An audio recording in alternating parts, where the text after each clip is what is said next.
Good morning and welcome to the Core Connection. I'm Mira Rubin here with you on Enlightened World Network.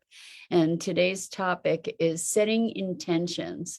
So it's the end of the year, the eve of a new year, and it's a wonderful time to be looking at what we want to call in to our lives. And I think it's a pretty interesting, exciting topic. So I hope you'll enjoy it. But before we get started, let's take a minute or two to get present. So let's take a deep breath in through your nose and hold it. And imagine clean, crisp oxygen flooding your lungs, flowing into your bloodstream, nourishing all your cells, all your organs, bringing vital life energy to your body and being.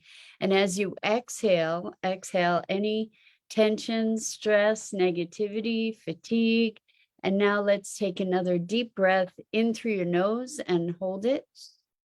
This time, imagine brilliant, bright light, lighting you up from the inside out, illuminating, electrifying, and energizing all your cells, all your molecules, your electrons, creating a brilliant beam of light and energy from your heart out into the world. And as you exhale any remaining tension, stress, negativity, fatigue. And now let's press our palms together, vigorously rub your hands together. Feel the friction, the temperature, the pressure, and as you stop, all the tickling and tingling, and allow all those sensations to bring you present right here, right now, into this remarkable physical form that enables you to experience life. Welcome, welcome, welcome. So good to be here with you, and welcome, Rosalind. Good morning, and welcome to everybody else who's joining us. So resolutions are something that are typical for this time of year, and resolutions in my book are kind of wishful thinking in a way, which is interesting because we're going to be talking about intentions.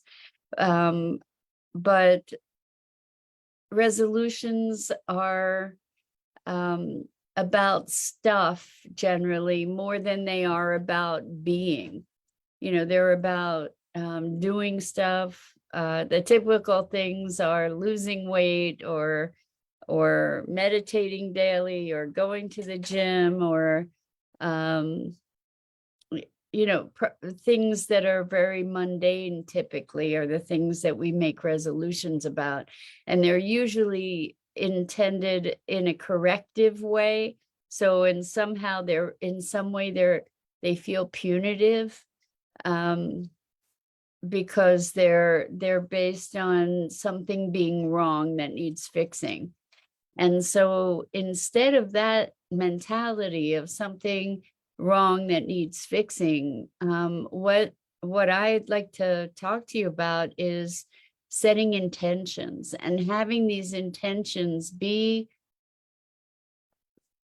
something that is what we're going to call beyond ableness, meaning something that doesn't currently exist in its fullest form for you. And this is around being, actually, not about like, I'm going to make X amount of money this year, kind of intention. Although what you could be intending is abundance. And that would be an experience of abundance that would go into all different dimensions of expression.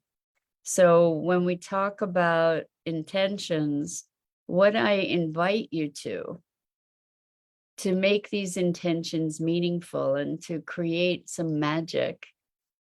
When we set an intention of something that we want to hold as a theme for ourselves.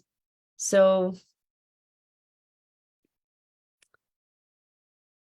I was talking about this with my coaching group yesterday, and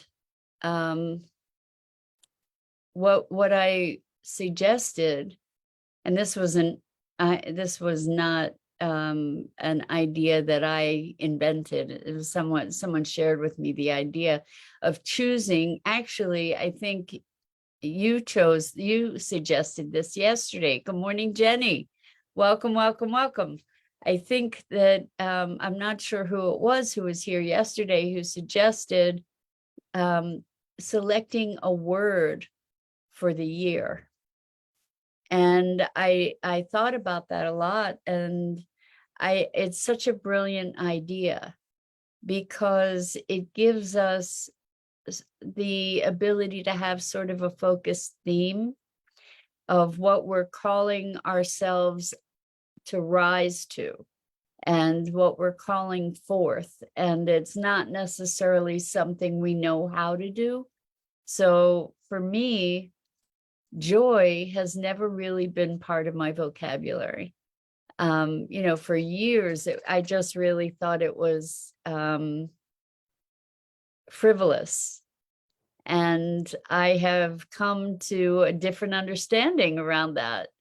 And what I became aware of was that it just hasn't really existed in my life. And when I became aware of it was when I had a moment of just plain happiness and joy. And it wasn't provoked by anything, which is the weird thing. It just came out of nowhere. And it was a moment, and it was so different from my other experience that I couldn't help but notice it. And I was sort of taken aback by it. So what I chose for my word for this year is joy. And if I allow that idea of joy to penetrate everything that I'm thinking about, then it brings me into a level of presence and playfulness and happiness and receiving that I might not otherwise be present to if I weren't aligned with this notion of joy. And I suggest that perhaps you might want to, when you choose your word, actually make a banner of it that you can put somewhere where you can see it. So Jenny, good morning, good morning. And Jenny says, yesterday I was thinking of the word trajectory. That's interesting. That's interesting. Trajectory is like, what is the path? And I'm wondering, what does that invoke for you? What I noticed when I came up with this word joy was that I just started smiling, and I started thinking about the things that I am manifesting this year, the intentions that I have for the year. Like I'm finally getting to go to learn about making aircrete dome homes, and I expect that there will be some progress related to Mexico, and just finding my joy, finding whatever it is in my heart that in expressing itself expresses and experiences this lovely feeling of joy. And it is calling me to a place that I'm not familiar with. And so I invite you to choose a word that you haven't, like something that you have an inkling about, but you want to deepen your experience of it. So another person in my group came up with the word investment, which was such a wonderful, wonderful word for them for a whole bunch of reasons, because they had been coming from a place of scarcity. And the word investment assumes that there is already abundance, that you can invest into something. And there's investment of money, of course, but there's also investment of time, there's investment of energy, and being alert to how we're directing all of our resources. That's part of investment, and thinking into and feeling into what we're creating. So I thought that was such a lovely, lovely word for this person particularly. And Rosalind is saying alignment. I'm allowing things to flow into and out of my life, or express. I express myself fully and blossom into greater impact. They're both beautiful, beautiful words. And I invite you to check in and see, like, where is this something that you can grow yourself into, that calls you beyond your current level of ableness into a new dimension of expression and being.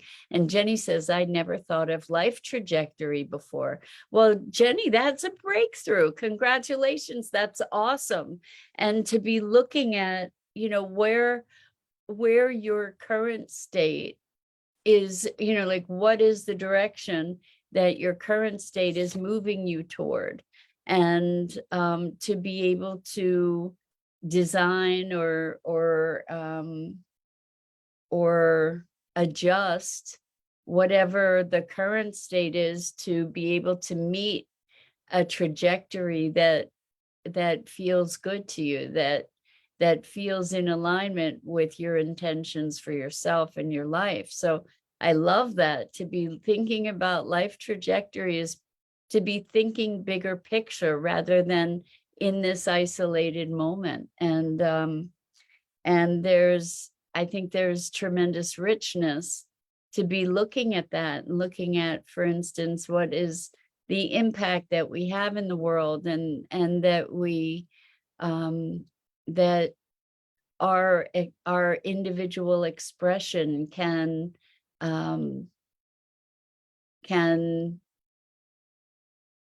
enrich the world with.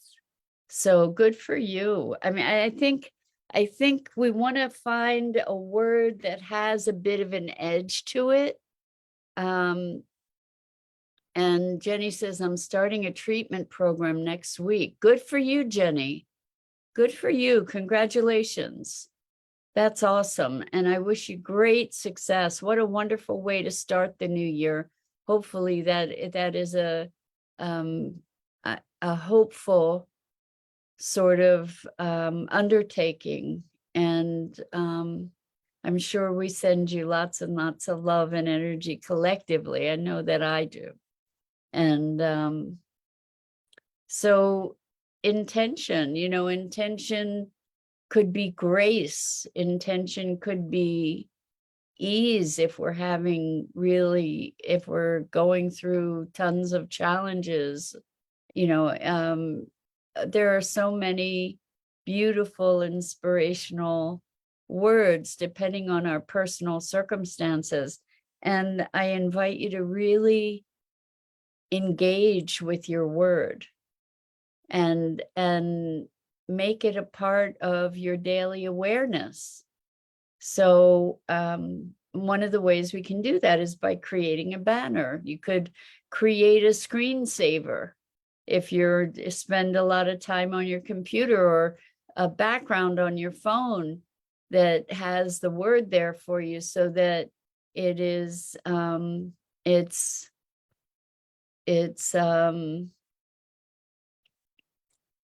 a subliminal reminder, because after a point you may not be conscious of seeing it, but it's still embedding itself in you. So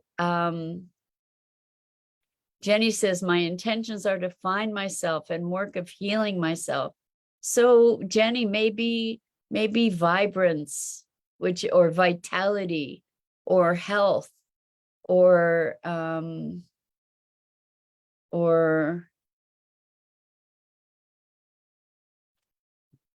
healthfulness, or something that is seeing you healthy.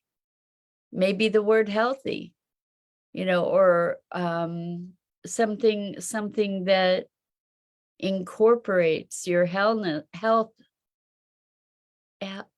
Boy, the words, my tongue is getting all twisted, but something that incorporates this notion of being healed. Resonance, Rosalind says. I love that. Resonance is awesome. When we seek resonance, when we allow for resonance. Jenny says peace and self-love. I love it. I love it. So maybe I think self-love, Jenny, would be such a wonderful thing. You know, self-acceptance, self-love, wholeness. So these are things we don't need to know how it's going to happen, because we're just being present to creating the intention. The intention is, I don't know how it's going to happen, but that's my intention.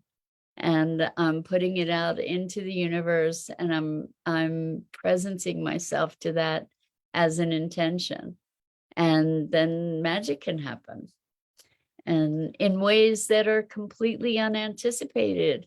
Wholeness is a good idea.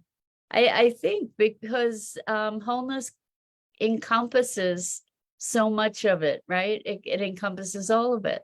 It encompasses self-love. It encompasses a sense of integration, integrity, peace, alignment, all of those things.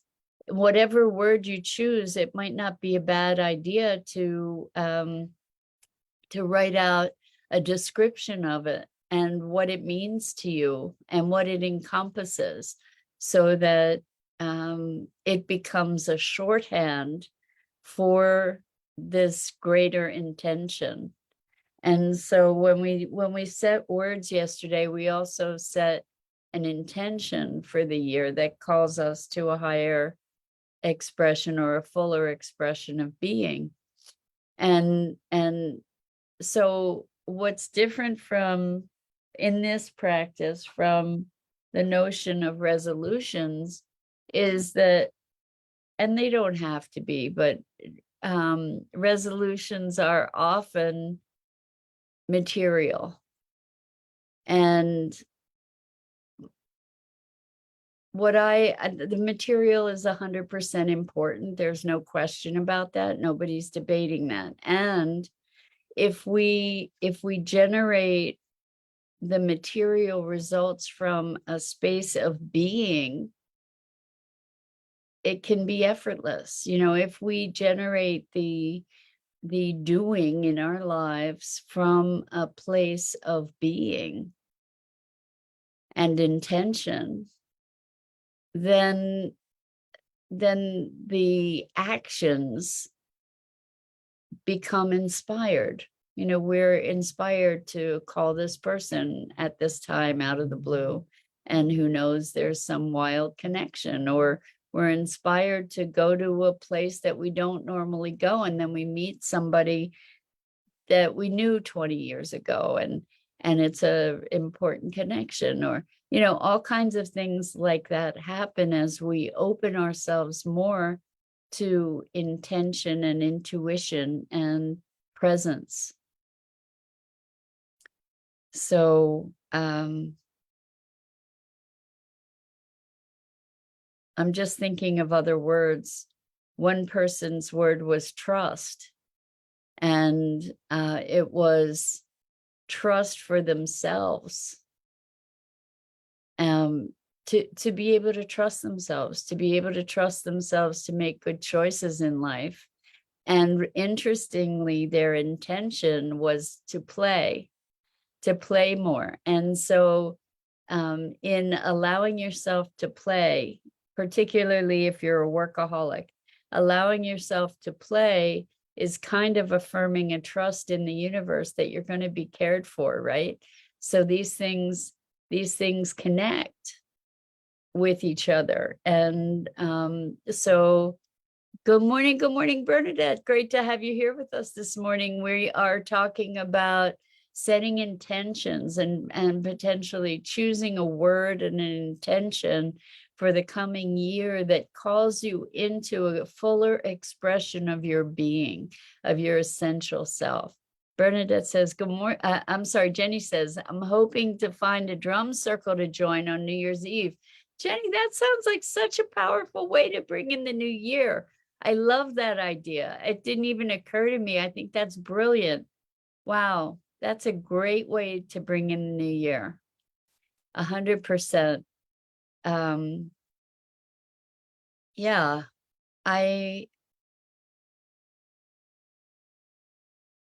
let's see. Bernadette says, that was my word for this year, actually. Perfect word.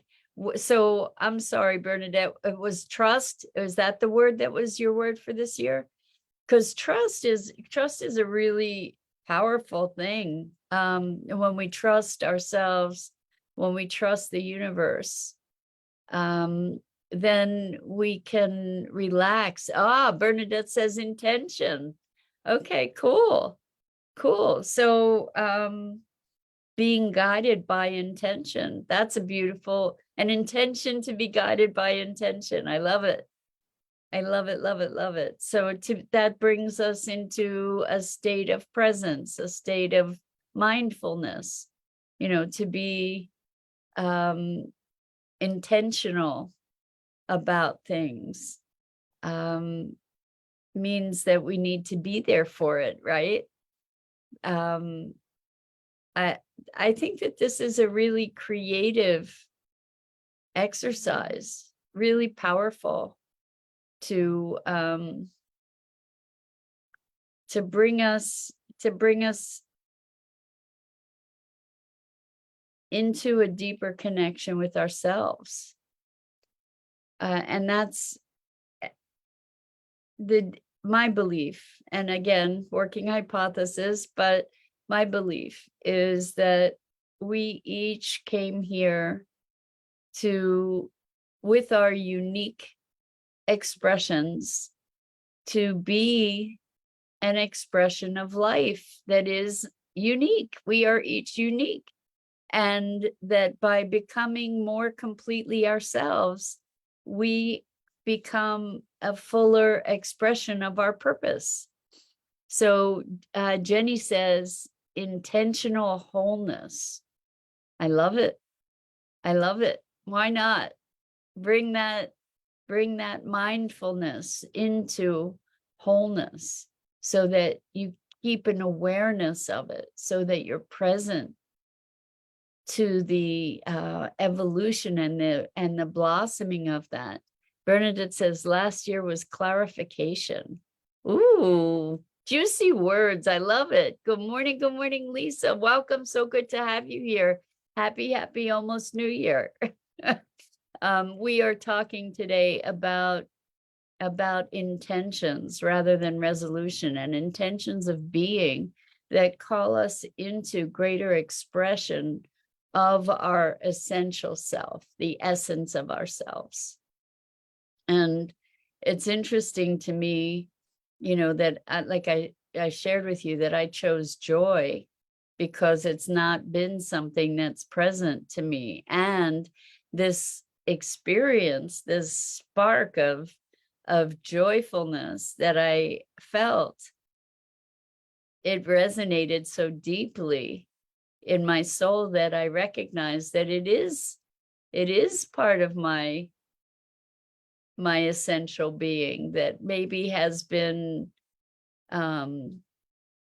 subdued or subverted or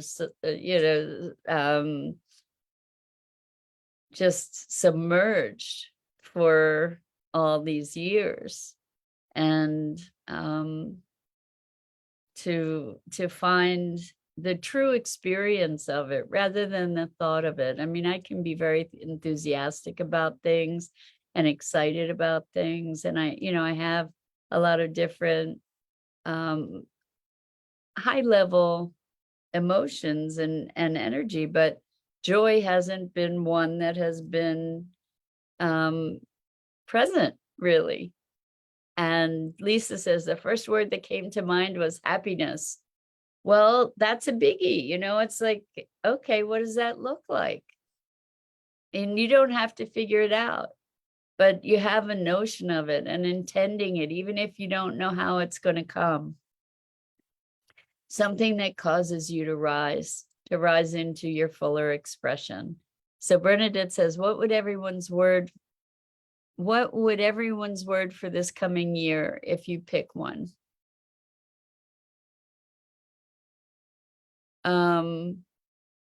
Oh, so Bernadette, I'm not sure. Are you asking people what their word is for this year?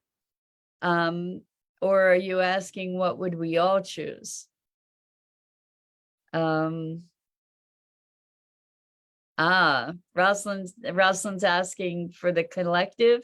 Jenny says connection. Oh, okay. Connection.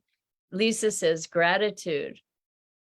For the collective, Rosalind, I love the idea of connection, because we have been so disconnected from ourselves, from each other, from our planet, and to be connected, that would be pretty remarkable. Lisa says gratitude.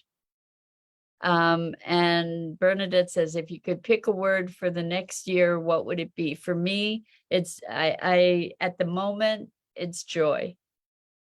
Because that's what I want to invoke for myself. Not want to, but that's my intention, is to expand the part of me that knows how to experience that, and to bring that into life, because I think it's life affirming, and I think it's catching. Anyway, I just noticed the time. I've got to run. So with deep love and appreciation, I'm Mira Rubin. This is the Core Connection. Jenny says, I choose connection. Oh, I love it. I go live here each weekday morning at 9 a.m. Eastern on the Enlightened World Network Facebook page and YouTube channel. And I invite you to check out the other awesome programming on Enlightened World Network, EWN One with the Earth, Enlightened World Living. And please join us tomorrow for deeper clarification around setting intentions for the unfoldment of a magnificent new year. Until next time, so much love to you.